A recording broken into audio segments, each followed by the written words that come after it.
Jerry, what the hell happened to your head? I called out to my daughter Jerry, who stood with a blank face in the living room at home. My daughter is a hair model and always has long, beautiful hair, but her head in front of me had not a single hair on it. To my surprise, she had a shaved head.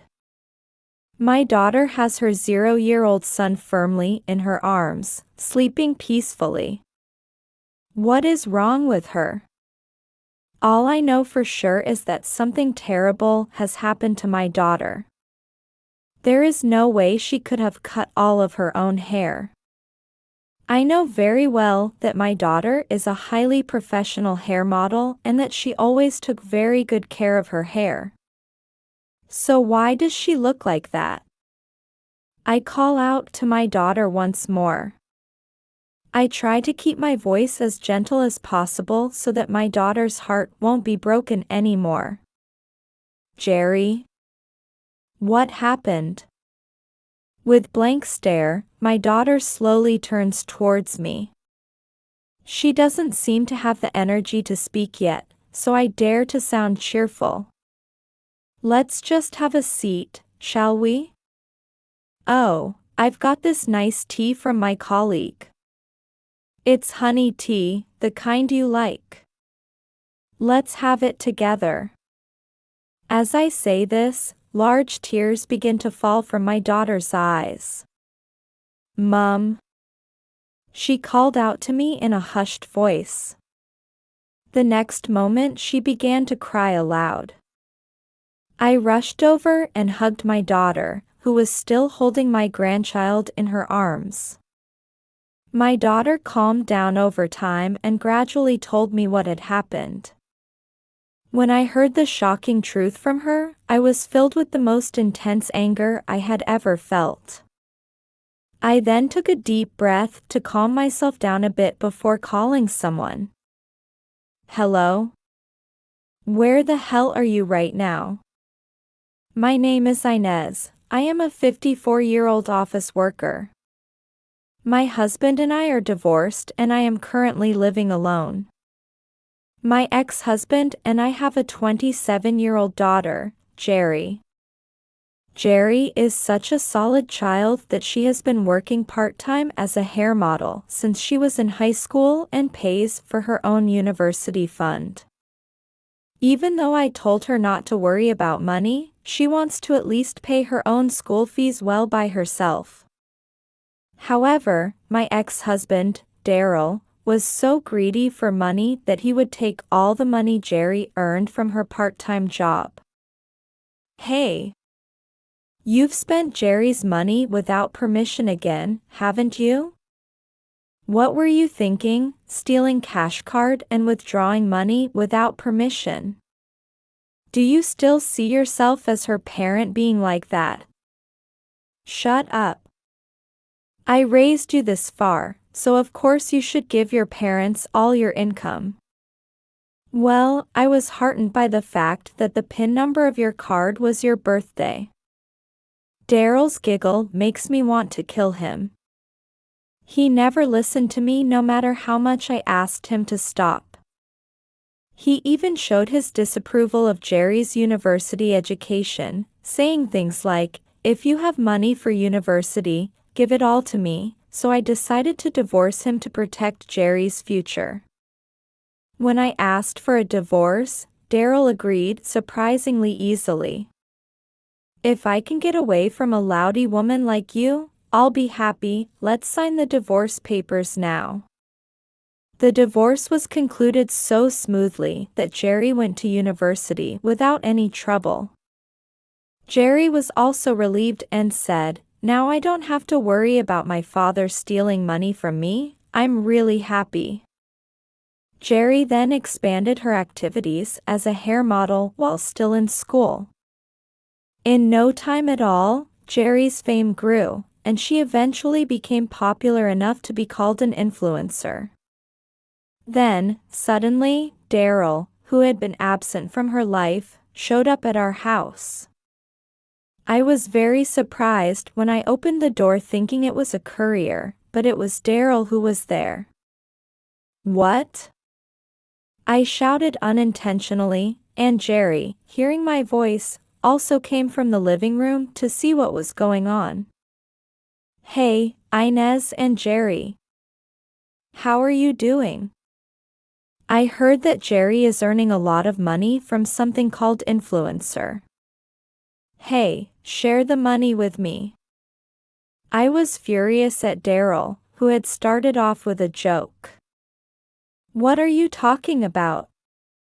I don't have a penny to give you. Get the hell out of here. Even the normally mild-mannered Jerry was angry, and said to Daryl, "Father, that's enough. Don't make me and my mother suffer." She shouted at him. Hey, Jerry. How dare you talk to your parents like that? Since when do you talk like that? Children should respect their parents. How can I respect someone like you? Just go home. I tell him that, but Daryl is still goofing off. Just $1,000 is fine. I don't have any money at hand right now, please. You're still working, right? Then you have plenty of money. It wouldn't hurt my feelings if you share a bit with me. Daryl said this without a care at all and showed no sign of leaving. I calmly told him, if you stay here any longer, I'll call the police. Daryl then fled home in a panic, perhaps upset by the word police. The months passed and Jerry, now 25 years old, entered the family register with her husband, whom she met through a friend. He is a fresh young man and works in sales. He is an interesting talker and is good at enlivening the atmosphere, which is probably due to his job. I had a good impression of him and thought that I could trust him with Jerry, so I gave him my grand blessing. I had failed to keep my marriage, but I hoped that Jerry would lead a long and happy life with him. The following year, a boy was born and they seemed to be building a happy family. However, Jerry's smiles began to diminish around that time. I sometimes went to Jerry's home to help her with housework and childcare, but I felt that her complexion was getting worse day by day. Jerry, you seem to be looking a bit down these days. What's wrong? I'm fine. I'm sorry, I make you worried. It's nothing. I'm just a little tired. Jerry did not say anything more. My grandson is only 5 months old and I'm sure he's a lot to look after, so maybe she's just really tired. I thought so and made a nutritious meal for Jerry to take some of her fatigue away. Thank you, Mother. I love the miso soup you make. It makes me feel relieved. Jerry smiled at me and I felt a little relieved. Then one day, when I came home from work and opened the front door, I heard a noise from the back. What? You don't think it's a thief? Trembling, I fearfully went to the living room where I heard the noise. I have my phone in one hand so that I can immediately call the police. With a clang, I slowly opened the door leading to the living room. Then there was a scene I had never imagined. Jerry. I called out, and Jerry slowly turned her gaze towards me. Jerry was standing there with her grandson in her arms, expressionless. That alone was enough to make me wonder what was going on, but there was another thing that was very hard to believe. Jerry, what happened to your hair? To my surprise, Jerry had shaved her head. Her long, beautiful hair, which had been a part of her hair modeling career for so long, was gone. What happened? The only thing that is clear is that something terrible has happened to Jerry. There is no way she would have cut all her own hair. I know that Jerry was highly professional as a hair model and always took meticulous care of her hair. Not only was she particular about her hair care products, but she was also careful about her diet. That is how much Jerry cared about her hair. So why does Jerry look like that? I call out to Jerry once more. I am sure that Jerry's heart is now in the depths of deep, deep sadness. I asked her, conscious of my voice sounding as gentle as possible, so that her heart would not be broken any further. Jerry? What happened? With blank stare, Jerry slowly turns towards me. She doesn't seem to have the energy to speak yet, so I dare to sound cheerful. Let's just have a seat, shall we? Oh, I've got this nice tea from my colleague. It's honey tea, the kind you like. Do you want some sugar? It must be sweet enough though. Tears began to stream down Jerry's eyes, and she began to cry aloud. She was crying like a little child. I rushed over and hugged Jerry, who was still holding my grandson in her arms. He seemed to be sleeping, so I pulled out a comforter and laid him down on it. Of course, the duvet is firm, as a soft mattress is dangerous for an infant. I put Jerry on a chair at the table and made her a cup of warm honey tea. Jerry, who had been crying earlier, finally seemed to calm down a little after drinking the honey tea. This head was done to me by my husband and my father. What? I was shocked to hear this and couldn't stop talking about it. Apparently, they've known each other for a long time. Apparently, my ex-husband Daryl had been in contact with my son-in-law for some time. And it seems that he had been telling him things about me and Jerry in order to get money from me and Jerry. I didn't even tell Daryl that Jerry had got married, but apparently Daryl had been following Jerry to beg for money, and in the process he must have met her husband as well. I had no idea there was a connection between them either. I was really surprised when my husband suddenly came home today with Dad, and while I was stunned, he strangled me and shaved my hair with clippers. Having said all that, Jerry bursts into tears again. It's okay, Jerry. Just take your time. I rub Jerry's eye and speak to her gently. Inside my heart, I was soggy with hatred towards Daryl and my son-in-law. When I was being shaved with clippers, my husband told me that hair is a luxury for a cheating woman like you, that a shaved head suits you. Cheating? Of course I didn't cheat on him. I think Dad probably told him some bullshit. Oh, no. What a loser. I couldn't forgive Daryl for blowing the whistle that I was having an affair, nor my son-in-law for taking Daryl's word for it and behaving in the worst possible way. I was about to get out of control with anger, but what hurts the most is Jerry. After taking a deep breath and calming myself down a little, I decided to call my son-in-law to ask him for more details. After a few rings, he answered. Hello? What's up? His helter-skelter attitude makes me angry again. Where are you now? I suppress my anger and ask quietly. My son-in-law then replied with a foolish laugh. Right now? I'm on a trip with just my family. What? I let out an unintentionally stupid voice at the comment that he did not include my daughter and grandson in his family. I was beyond angry and disgusted. Your family, Jerry, and your son, are right in front of me now. Who on earth are you traveling with? Well, it's my parents and me.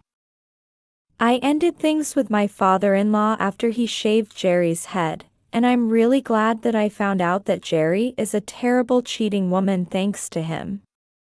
He said he is traveling with his own parents. I have a lot to say to you. First of all, it's untrue that Jerry cheated on me. I don't know what Daryl said to you, but to make a one-sided assumption without checking with Jerry, and then shave her head, that's really disgusting. I tried to speak calmly, but I still couldn't control my anger and raised my voice. Yes? My father-in-law, says he saw it. Last Saturday, at the shopping mall in front of the station. Jerry was with a man. That day, Jerry told me she was going shopping with a friend, but she's a scumbag. I shaved her head as punishment. My son-in-law tells him as if he's about to blow his wad. You bastard. I don't even know if the kid is mine.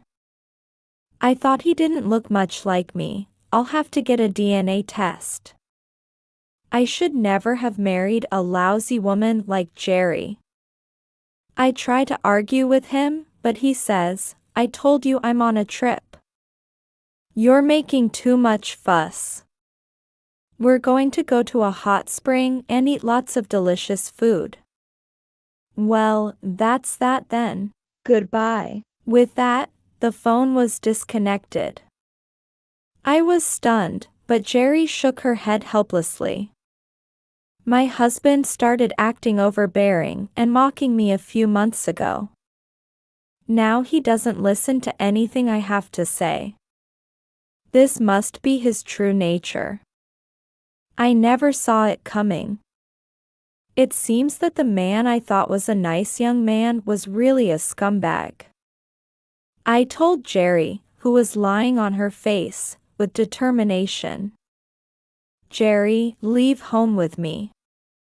Of course, take your son with you. What?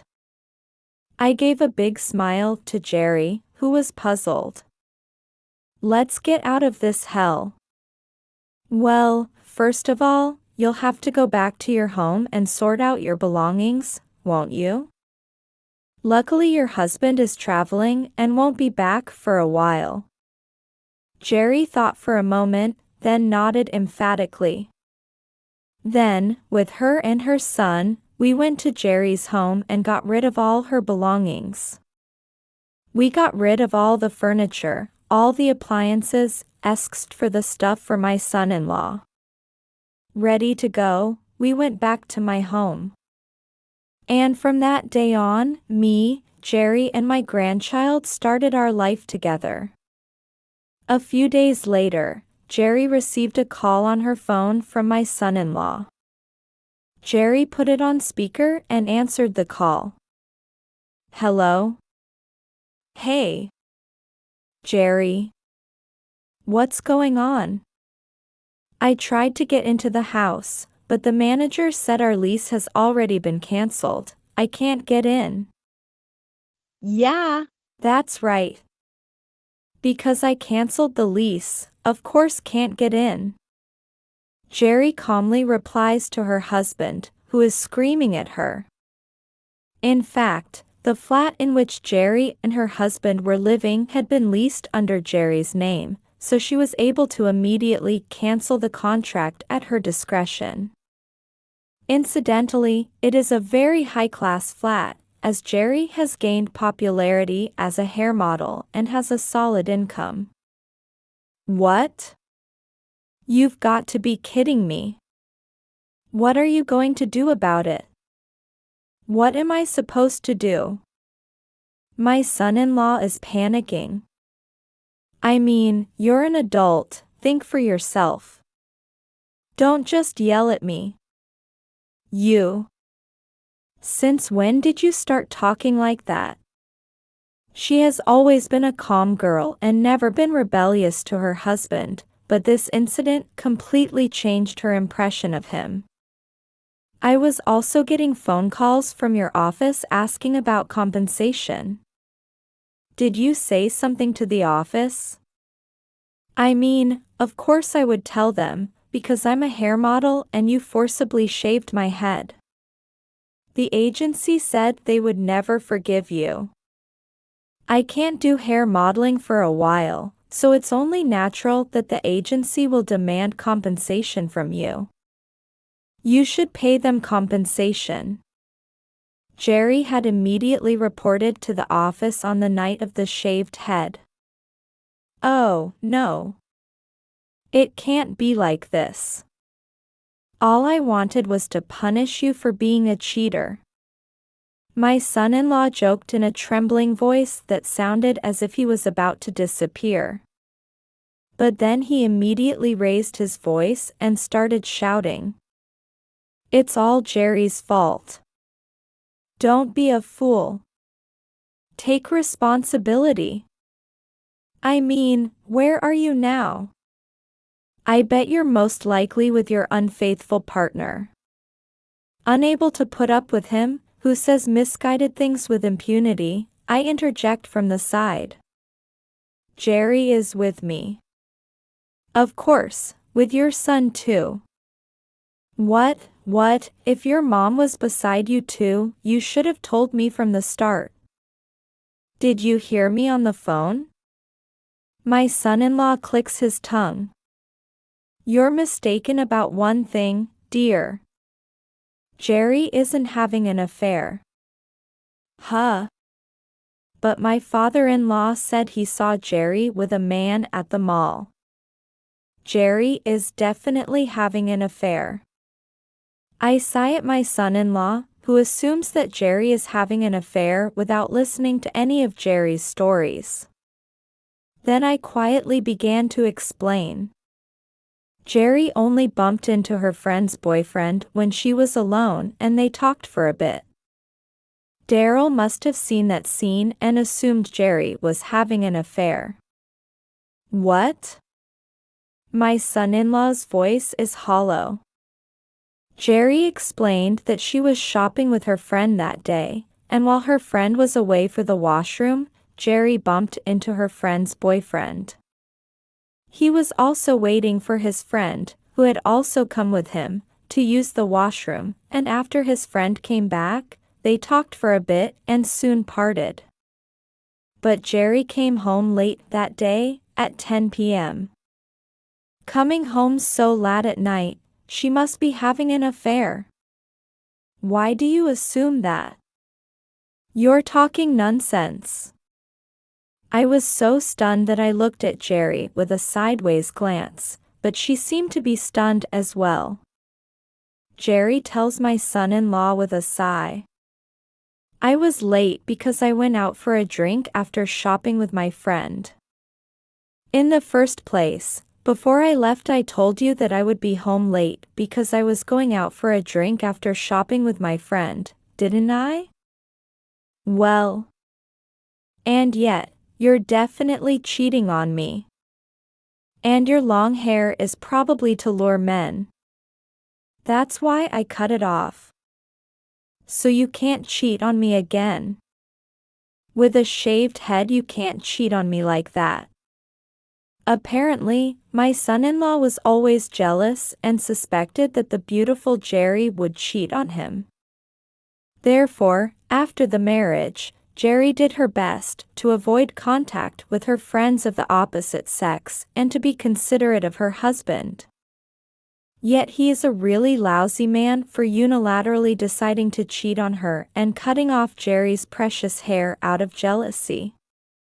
You always talk about me trying to flirt with men like that, but you yourself frequently go to drinking parties at work that include women, or to cabarets, don't you? Jerry tells her husband in a cold voice. It's okay for men to do that. It's all about socializing. It's all for the sake of socializing, so you shouldn't mind. My son-in-law's reply left me feeling that there was nothing more I could say to this man, and I was so stunned that I couldn't speak. It seemed that Jerry was the same, and after a few seconds of silence, I slowly opened my mouth. No matter what you say, it is not true that Jerry cheated on you. Please admit that you were at fault. Huh? Shut up, you old hag. Jerry tells her agitated husband. Of course, I'm divorcing you. What? My son-in-law, perhaps not expecting to be confronted with a divorce, lets out a hushed voice. I'm divorcing you, I'm going to charge you alimony and I'm going to sue you for the case, so be prepared. Also, apologize for calling my precious mother an old bag. Wait. Don't be silly. What's going on all of a sudden? Alimony? And the case, hey, don't play dumb with me. He started screaming, but we hung up on him. I've said what I need to say, so now I'll ask my lawyer to move on as well. After we hung up, Jerry told us apologetically. Thank you so much, Mum. Also, I'm sorry my husband said terrible things to you. He didn't apologize after all. Perhaps Jerry was referring to the fact that her husband had called me an old bag. The most important thing to remember is that you are not the only one who can make a difference in the lives of others. That's not a problem at all. More than that, you have become stronger. It was cool that you spoke up to him so clearly. Thank you. I've decided to say goodbye to the timid me from before. Jerry giggled and smiled shyly, but a little happily. Later that day, through our lawyer, we sent the alimony claim and divorce papers to her in-laws. It seems that my son-in-law had been overbearing with Jerry during the course of their marriage, with being excessively suspicious of her cheating and saying terrible things to her, and also being stingy with her housework every time. Jerry had recorded some of these incidents, so she submitted the evidence to her lawyer and demanded compensation on top of this one incident. A few days after sending the documents to her in-laws, Jerry received another phone call from her husband. Hey. What's this?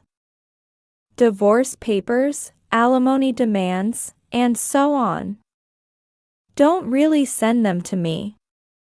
And they send it to my parents' house. My parents found out. Jerry's husband shouts echoed from her phone, which she had put on speaker. I told you beforehand, didn't I? Divorce me and pay me properly. Jerry responds calmly, but my son-in-law's anger only heats up. What the hell? Divorce is 100% okay, but what the hell is going on when you're asking for money? I'm just claiming compensation for the mental pain caused by you shaving my head and your coercive attitude, so of course I have a right to claim it. Jerry told him firmly, but he showed no sign of being convinced, and continued to hurl abuse at Jerry. Suddenly, he said something outrageous. Then I'll sue you too. You threw away the furniture we bought together. It's mine too, so it should be theft. How can you say that, albeit with bitterness? Sighing, I open my mouth. Marital theft isn't a criminal offense. It's the family court. But you'll end up paying alimony to Jerry when you sue her, won't you? Huh? I mean, is it the old bag again? I'm talking to Jerry and you're meddling. Why am I supposed to pay alimony? Jerry almost opened her mouth to accuse my son-in-law of calling me an old bag again, but I stopped her, telling her that it was okay. I then confronted him with a fact. You have been selling Jerry's jewelry and bags without her permission for some time now, haven't you? Well, that's... My son-in-law was so upset that he made a strange noise. Hey, what are you talking about? Do you have any proof? My son-in-law's dismay was such that he was now admitting to the crime. I heard that Jerry, who became suspicious about the disappearance of her personal belongings, had installed a security camera in your bedroom. I have seen it myself, and it caught you in the act. When did you do that? He was stunned. Most likely you sold those things on a flea market app, didn't you? He was surprised, and fell silent. That's why it's useless for you to appeal to the family court. You should just sign the divorce papers and pay the alimony. I tell her firmly, followed by Jerry. And I'm going to report you to the police for shaving my head as a case of assault. Well, goodbye, then. After saying this, Jerry hung up the phone and blocked his contact. Later, Jerry was contacted by his parents, in other words her parents-in-law. When Jerry was asked about the situation, she told her parents-in-law everything that had happened, which made them furious and disowned their son. Apparently, my son-in-law had been bad-mouthing Jerry to her in-laws and explaining to them that she wouldn't even come on trips. A few days later, I was relaxing with Jerry and my grandson. Suddenly, the chime of our house rang loudly. Jerry and I looked at each other, and then Jerry murmured anxiously. Could it be? The person Jerry thought of and the person I thought of would have been the same. I told Jerry and my grandson never to leave this living room and headed for the front door. With the security chain on the door, I opened the door slightly. Standing there was the person Jerry and I had expected. The old hag. Jerry must be here too. Let her come out. My son-in-law had changed a lot in the little time I'd been away. He was wearing shabby clothes and had stubble. I was surprised at his appearance, but what surprised me more was that my ex-husband was standing next to him. Daryl. Yo, it's been a long time. It's your fault that my life isn't going any better. It wasn't supposed to be like this. I felt anger and hatred welling up from the bottom of my stomach at the laughing Daryl. You. Why did you do that? You couldn't get enough of just spouting bad words. How dare you cut Jerry's hair? I shout loudly at Daryl, but he doesn't seem offended at all. Huh? It's your fault that you and Jerry don't give me money. Don't be silly. I was still angry, and my son-in-law told me hatefully. Because of you, I've been disowned by my parents, deprived of a place to live, and am in a lot of trouble. And because Jerry's office called my workplace to ask me to pay compensation as soon as possible, I've been fired from my job too.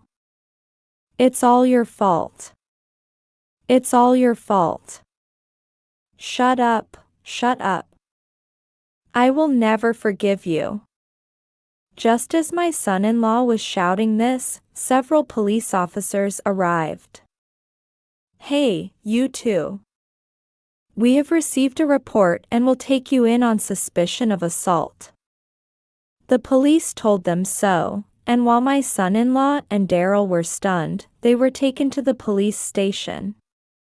Jerry came to the door and asked, "Are you all right, Mother?"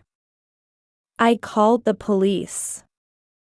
I heard your voice and I knew my husband and father had arrived. Jerry had originally planned to sue her husband, so she thought the timing of their appearance was the perfect opportunity and called the police. Thank you, Jerry. It's my pleasure too. I'm sorry I made you deal with this. It's okay. The police came quickly, thank goodness. Now, let's have a cup of tea for a change. We had tea together slowly to calm ourselves down. After getting lost in his life, my son-in-law is now required to pay a ridiculous amount of debt due to a fine for injuries caused by cutting Jerry's hair, alimony claims from the divorce and compensation claims from her agency. Furthermore, Jerry sued my son-in-law for compensation by the family court for selling accessories and bags. He got fired from work and has been managing to pay off his debts by working a day job. He seems to have a very difficult life, and when I saw him the other day, he seemed so skinny and unwell. The young man he used to be was nowhere to be seen. Daryl, who was fined for assault just like my son-in-law, has not learned his lesson and has showed up in front of Jerry and me again. It's your fault we've been fined. Hey. Pay up instead. Hey. I know you're there, I know you're there. Come on, get out here. Daryl is making noise at the front door. When he didn't listen to my repeated requests to leave through the door, I opened the door to turn him away, as I knew it would be a nuisance to the neighbors. Enough, go home. You'll be a nuisance to the neighbors. You're always bothering people, how much of a piece of shit are you? Hey, don't be so cold. If you lend me $500,000, I'll go home. Don't be silly. How low can you really go? I won't give you any money, no matter how much you ask. Go home. Goodbye. I said this coldly and tried to close the front door, but Daryl suddenly turned on me and punched me. The police arrived just in time, and Daryl was caught red-handed again on the charge of assault. It seems that a neighbor had contacted the police.